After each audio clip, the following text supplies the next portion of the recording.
intención hoy es plantear algunas cuestiones que venimos estudiando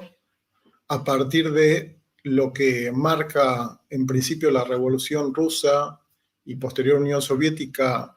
como delinea todo lo que va a suceder, o buena parte de lo que va a suceder en el siglo XX, y la Revolución China de 1949 va a ser lo propio respecto de lo que vamos a desandar en el siglo XXI. Entonces, la idea de la presentación era mostrar un poco el desenvolvimiento y el ascenso de China respecto de una tensión y una confrontación a las políticas lideradas por Estados Unidos y cómo eso converge y propicia o al mismo tiempo se produce una integración euroasiática, y eso va a dar nuevas oportunidades de realineamiento tanto para la región de Medio Oriente o Asia Occidental, llamada también Medio Oriente Ampliado, y a lo que es nuestra América, digamos que viendo el panorama de conjunto, cómo eso va a impactar o cómo va a reflejarse en lo que sucede en estas regiones que son regiones consideradas estratégicas. Para eso voy a partir de esos dos puntos históricos en la ponencia, pero ahora me voy a dedicar más a explicar la cuestión directamente, y una de las implicancias a nivel histórico que tenemos de lo que está sucediendo en la actualidad para tomar un punto de partida es que varias de las potencias del siglo XIX que componen el G7 actual, es decir, Inglaterra, Francia, Alemania, Italia, Estados Unidos, Japón, eran las grandes potencias colonialistas del siglo XIX. Ahí faltaría Canadá para componer ese grupo, y el BRICS ampliado justamente compone parte de esa periferia que pasó por una etapa colonial o semicolonial, y ahora en esta nueva organización de la que también venían hablando Ernesto, o también tocó el punto Nelson, cobra un renovado vigor, sobre todo a partir de la estrategia de alianza chino-rusa, que es algo que los estrategas estadounidenses, sobre todo Kissinger y Brzezinski, marcaron como algo que no tenía que suceder, y cada uno fue interponiendo esa visión, primero con un acercamiento a partir de los 70 hacia China, luego un posible acercamiento hacia Rusia en los 90, y un desacople o una marcado aumento de la tensión entre Estados Unidos, sobre todo con China y Rusia. Por eso es que también la intención de marcar como que en Eurasia es donde China y Rusia frenan el avance estadounidense, porque es el lugar hacia donde Estados Unidos se dirigió a partir del proyecto del nuevo siglo americano a finales de los años 90, y lo que me interesa ahí mostrar es el asunto de cómo se da el despliegue dentro de lo que es Eurasia, apuntando por un lado a la zona neurálgica que es Medio Oriente, y a partir de eso, a partir de las invasiones primero de Irak en 1991 con toda una coalición donde siembra ciertas bases militares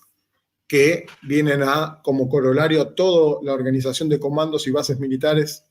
geográficos que tiene distribuidos alrededor del mundo en más de 100 países, y se calcula en alrededor de 800 bases militares, lo que hace a partir del 91 una de las consecuencias, aparte de la devastación y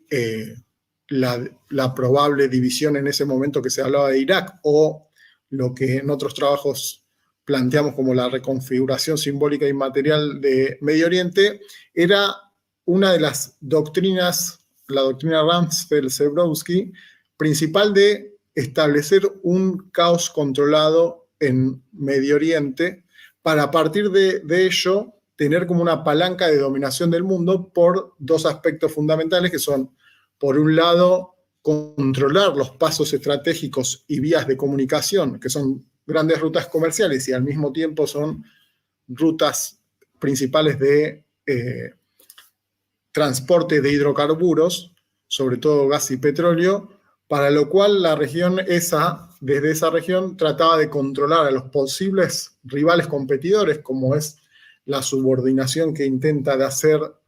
de Europa y que se ve más marcada en las recientes explosiones o sabotajes por parte de Estados Unidos de Nord Stream 1 y Nord Stream 2 que conectaban a Rusia con Alemania, y al mismo tiempo lo que trata de hacer es que no surja un rival, y eso también está marcado en la siguiente doctrina, no surja un rival hegemónico o sistémico por parte de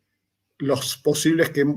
avisoran en ese momento son China y Rusia, si bien la década del 80 y 90 también se vislumbraba a Japón como una potencia económica, pero que no se manifestaba de la misma manera en el aspecto militar. Entonces, lo que estamos viendo en estos últimos años, sobre todo desde los 90 y el 2000, es un nuevo reacomodamiento y una reconfiguración del sistema geopolítico mundial que se acentúa sobre todo a partir del año 2008. Previo a eso teníamos en el 2001 y 2003 las invasiones lideradas por Estados Unidos, tanto de Afganistán en primer término como de Irak, y por eso decía que ahí hay una invasión directa y trata de poner sus bases en zonas estratégicas. Afganistán, por tener, entre otras cosas, un límite con China y haber sido también el límite y el cenagal de lodo que planteó la estrategia estadounidense para hundir a la Unión Soviética, por lo cual trató de avanzar en los espacios postsoviéticos y en los espacios dejados por esta potencia que fue la Unión Soviética, que fue una potencia no imperialista. Dentro de esa lógica, o al mismo tiempo, en simultáneo, se va dando lo que es la asunción de China mediante una acumulación sin desposesión y una gran acumulación de excedentes, pero hay que remarcar acá que es una política no intervencionista que se diferencia de lo que fue Japón en sus invasiones, incluyendo a China a mediados del siglo XX, entre 1930 y el final de la Segunda Guerra Mundial, diferente de Estados Unidos e incluso en cierto sentido diferente de la expansión soviética. Entonces, esa economía que no es ni financiarizada ni liberal, lo que necesita hacer es garantizarse también la energía y la alimentación, porque tiene la clase obrera más grande del mundo y una de las poblaciones más grandes del mundo, equiparable a la población de India o a la población entera de África. Entonces, al mismo tiempo que vemos un declive y una crisis de hegemonía de Estados Unidos a partir de que aumenta a partir del 2008, vemos que hay un punto central que es cuando tanto Rusia, con una recomposición militar que se ve en diferentes intervenciones en 8 de las 15 ex repúblicas soviéticas, trata de frenar, por un lado, la ampliación de la OTAN que se da desde Europa, pero también, por otra parte, en lo que es su área de influencia en Asia Central, sobre todo los países llamados Stan, Uzbekistán, Kirguistán, Tayikistán. En esa influencia, incluso en Kazajistán, trata de frenar lo que son las revoluciones de colores y trata de frenar la influencia del terrorismo, como sucede con China, y es uno de los factores a los que apuntan incluso cuando se denominaban los 5 de Shanghái en 1996, que es la organización previa que va a dar lugar en 2001 a la Organización de Cooperación de Shanghái. Entonces, tanto Rusia como China van a marcar esa organización, y no es casual tampoco que entre 3 y 6 meses después haya sido la invasión de Afganistán por parte de Estados Unidos, que había sido un aliado previo, como habíamos dicho, en la intervención soviética en Afganistán, y fue un cambio de roles es decir, de ser aliado a ser enemigo, en el caso de Afganistán, como antes había sido en el caso de Irak, de la alianza con Saddam Hussein y posterior enemistad, y lo mismo con Irán, que había sido un aliado estratégico hasta la Revolución Islámica de 1979. En ese panorama es en el que China y Rusia, como decía, en el 2001 crean esa organización, en el 2008, tras la crisis capitalista, China promueve un salvataje de Estados Unidos y lo que va a hacer es, posterior a las llamadas rebeliones de la primavera árabe, va a intervenir para frenar ese caos controlado que había mencionado antes y va a detener a través del Consejo de Seguridad de Naciones Unidas la inminente invasión de Siria entre 2013 y 2015 que estaba programando Estados Unidos, aunque no detiene, por supuesto, la invasión de la OTAN de Libia. O sea que en el mapa de lo que, o en el mapeo de lo que vemos que fueron ciertos países destruidos, Irak, Afganistán, Siria, Yemen a partir del 2015 con la invasión de Arabia Saudita y con la ayuda, por supuesto, de Estados Unidos y la invasión de Libia en 2011, lo que va a empezar a ver es una nueva reorganización, como decías, de la recomposición militar de Rusia, alineada con la gran potencia económica china, y la nueva doctrina que va a haber también para esos años, en 2011, la doctrina del pivote asiático, que es que todas las fuerzas que están alojadas o apuntadas hacia Medio Oriente van a empezar a apuntarse hacia lo que es el sudeste asiático, apuntando hacia China. De esa manera, China, una de las propuestas con las que va a innovar es la iniciativa del cinturón y la ruta, o conocida también como la nueva ruta de la seda, para tener todo un desenvolvimiento geoestratégico y geoeconómico hacia todo el continente euroasiático, y va a incluir a África, por supuesto, también va a incorporarse América, y eso va a tener un nivel grande de inversión donde va a volcar gran parte de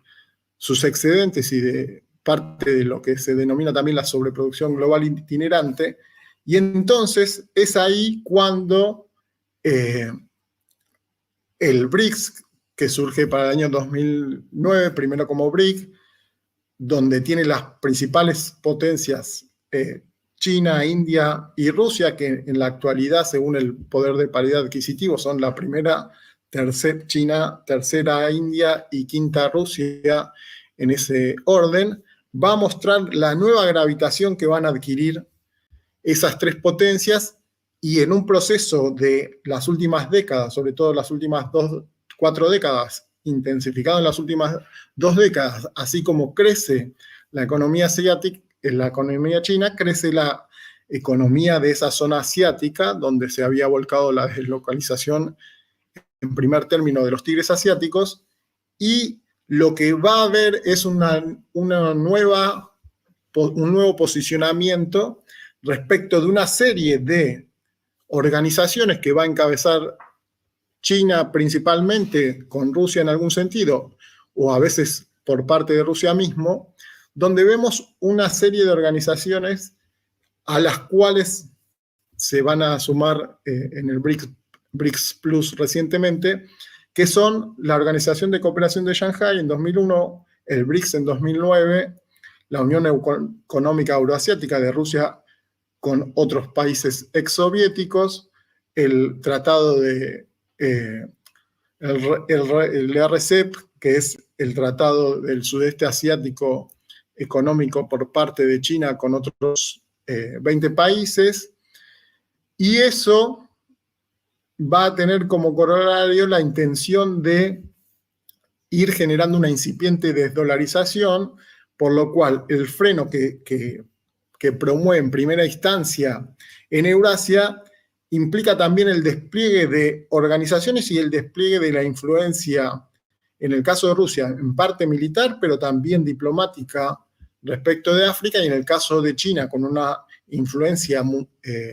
económica mundial, lo que van a hacer es primero, en primer término, como decía, frenar militarmente, pero en segundo término, ampliar su ámbito de influencia en todo lo que es Eurasia, tratando de construir una infraestructura que lo conecte, que conecte toda esa productividad, que ahora estaba más centrada en el sudeste asiático, lo cual se ve interrumpido o dificultado, aunque no logra interrumpirse del todo, en lo que nosotros consideramos que son las 4 áreas de tensión donde Estados Unidos, liderando a sus aliados en su sistema imperial, los aliados alterimperialistas o coimperialistas, es decir, los aliados de Europa en la OTAN, sobre todo Francia e Inglaterra, que son las mayores potencias de ese grupo en el aspecto militar e incluso potencias nucleares, y aliados coimperiales como Australia, Canadá e Israel, y junto a otros aliados como Japón y Corea del Sur en el sudeste asiático, en todo lo que entraría en el entramado este que hablaba antes de los comandos geográficos militares. Es ahí cuando entonces esta nueva formulación, lo que algunos denominan como de orden multipolar o pluricéntrico, donde hay un polo emergente evidente que busca una renovación, y esto por eso al principio de la intervención hablaba de ver esto, que las potencias imperialistas y los países que fueron afectados por eso ahora están de alguna forma dando vuelta a ese tablero, por lo menos poniéndolo en disputa, generando, digamos, una transición, pero también generando, digamos, un reequiparamiento del poder a nivel mundial, y lo que se hace de esa manera es que haya nuevas oportunidades de realineamiento, como voy llegando a la conclusión del trabajo, porque lo que implica mismo ver en el mapa el BRICS Plus, más allá de que Argentina tiene que confirmar su ingreso o no, Argentina, Brasil, los 4 países que se suman a ese nuevo BRICS, que es de la zona de Medio Oriente, que son Etiopía, Egipto, Emiratos Árabes Unidos, Arabia Saudita e Irán, que se suman a las ya 5 potencias iniciales, dan toda una valoración geoestratégica, porque controlan los pasos estratégicos del Canal de Suez, el estrecho de Bab el-Mandeb, el estrecho de Hormuz, y controlan el Golfo Pérsico, porque tanto Irán como Arabia Saudita son las 2 grandes potencias de la costa del Golfo Pérsico o Arábigo. Entonces, sumado a las potencias alimenticias o en recursos naturales, incluso en recursos humanos de Argentina y Brasil, se suma esa disposición de lo que la alianza china y rusa, que está cada vez más afianzada, y como digo, se da en esos tipos de organizaciones. Lo que se trata de hacer es frenar las sanciones unilaterales económicas que ha promovido Estados Unidos en las últimas décadas, al mismo tiempo que generaba esas invasiones de tipo militar, por lo cual la coerción que generó en toda la zona de Eurasia se ve frenada por este nuevo realineamiento y esta recomposición de estas 2 grandes potencias que los Estados Unidos y sus aliados como Inglaterra consideran los rivales sistémicos, y por eso crearon el AUKUS, por eso crearon también o reactivaron el Quad. Entonces, ese es el mapa general de la cuestión, donde tanto la zona de Medio Oriente, y esa es mi planteo, tanto la zona de Medio Oriente, que fue avasallada en el siglo XX y en el siglo XXI mucho más con invasiones directas y con intervenciones o sanciones económicas, más la zona de América por los que integrarían el BRICS, más los que se quieren sumar o las que están en tratativas, como por ejemplo Venezuela y Bolivia. Eso da un nuevo mapa y una reconfiguración del orden geopolítico, porque lo que quería decir para terminar era que lo que se pone en cuestionamiento es la tríada, es decir, Europa Occidental, los principales países, Estados Unidos y Japón, e incluso Canadá, con este BRICS Plus, y lo que se pone en cuestionamiento también es el orden desde la posguerra y lo que se denominó la Guerra Fría, es decir, las organizaciones creadas a partir de Bretton Woods, del Fondo Monetario Internacional, el Banco Mundial, e inclusive la OTAN, que es la organización que ha utilizado Estados Unidos para ejercer su presión sobre las diferentes áreas de tensión, que eso no había terminado de decirlo, con esto cierro, que son en estos momentos en África, en el Sahel, en la zona de Medio Oriente,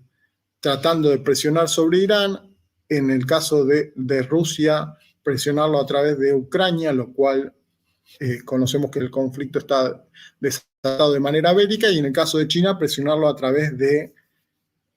la zona de Taiwán y tratar de erosionar la política de una sola China. Entonces, frente a ese panorama es que este realineamiento que plantea esta nueva visión de las relaciones internacionales en el mundo han cambiado en estos años, y se ha producido una aceleración de esos cambios, sobre todo en los últimos 2 años. Bueno, cualquier cosa